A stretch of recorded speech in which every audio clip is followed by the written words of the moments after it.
So, what if I told you that passing one of the world's absolute toughest tests has less to do with being some kind of superhuman athlete and way more to do with one single powerful insight? Well, today we're going to break down the mental framework of former Navy SEAL and CrossFit legend Josh Bridges to find out exactly what that is. Let's dive in. Okay, so this quote right here, this is the foundation for, well, pretty much everything we're about to cover. Bridges' entire philosophy really just hangs on this one idea. Our limits, they aren't actually real. They're just a story our mind is telling us. He's convinced our bodies have this massive reserve of strength we almost never tap into. So, how do you actually get to that hidden potential? Well, that's exactly what we're here to unpack. We're going to look at Josh Bridges' journey, not because he's some kind of superhuman, but because he's someone who really cracked the code. He figured out a blueprint for resilience that isn't about natural talent, it's about training smart for the real challenges you're going to face. To really get his mindset, you have to go back to where it all started. And you might be surprised to hear that his legendary grit wasn't born in SEAL training. Nope, it started way, way earlier than that. You could say his childhood was its own kind of training ground. He was raised by a single mom who taught him a really simple but powerful lesson. You just get the job done, no matter what. And at only 5'5", he was always the smallest guy in the room, which just fueled this constant fire in him to prove himself. A drive that he channeled right into sports. Now that drive led him to a really successful high school wrestling career. But what happened next was a huge turning point. His life took a detour that he absolutely never saw coming. He actually quit a full-ride wrestling scholarship and then just found himself totally lost. For a year and a half, he worked as a telemarketer, a job he surprisingly said was harder than anything else he's ever done. After that, he spent 2 years as a loan officer, and he was just completely miserable. And this right here, this was his rock bottom moment. Sitting in that cubicle, he had this terrifying thought. If he didn't do something right now, this was going to be his life for the next 50 years. That feeling of dread, it lit a fire under him. It sparked the decision to find the absolute hardest challenge she could think of, becoming a Navy SEAL.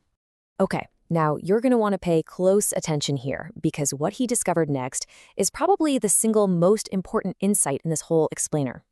He figured out the #1 reason why so many incredibly fit people wash out of SEAL training. The dropout rate for basic underwater demolition/SEAL training, or BUDS as it's known, is ridiculously high. We're talking like 75 to 80%.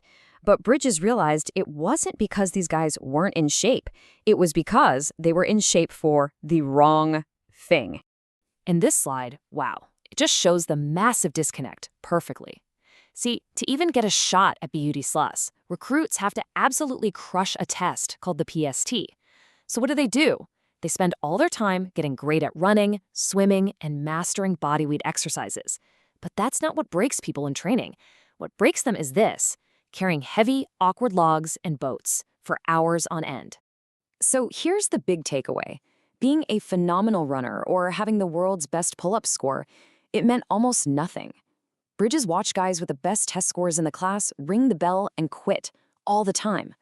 The real test wasn't the entrance exam. It was a test of raw, functional strength under a constant, crushing load. Their legs would just completely give out. So, armed with this amazing insight, he came up with a really simple but totally brilliant solution. He spent the next year and a half using CrossFit to build overwhelming leg strength. He wasn't just running and swimming. He was squatting, he was deadlifting, he was doing lunges.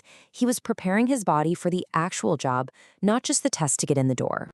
And the result of all that focused training? It's right here, in his own words. While all his classmates were popping painkillers like candy just to survive, their legs totally shot, Bridges felt fine.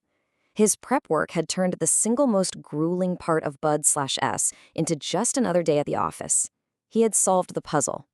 Now, this intense physical preparation did a lot more than just build strong legs. It actually became the foundation for his entire philosophy on building what you could call unbreakable mental toughness. You see, for Bridges, mental toughness isn't something you can just read in a book or hear in some motivational speech. No, it's an earned confidence. It's something that gets forged by voluntarily putting yourself through hard things over and over and over until your mind finally gets the message, we don't quit here. He has this great analogy of a confidence bank account. Think about it like this. Every single time you push through a tough workout, especially when nobody is watching you, you make a small deposit. And these little wins, they build up over time into this huge reserve of confidence. But quitting? Quitting, even just once, is like a massive withdrawal. It just empties the account and erases all that hard work you put in. One of his Bud/instructors gave him another game-changing mental tool, the knowledge that the urge to quit, it's just a temporary feeling. I mean, it feels all-consuming in that moment, for sure, but it's fleeting. He learned that if you can just hang on for 10 more seconds or just one more minute, that feeling will pass and you can keep on going. So how do you put all of this into practice in your own life? Well, it all comes down to a really simple but incredibly powerful daily mantra that makes sure you're always making those deposits into your confidence account. This is what he calls his pay the man philosophy. And it's this simple, non-negotiable idea that you don't actually own your fitness or your resilience. You rent it.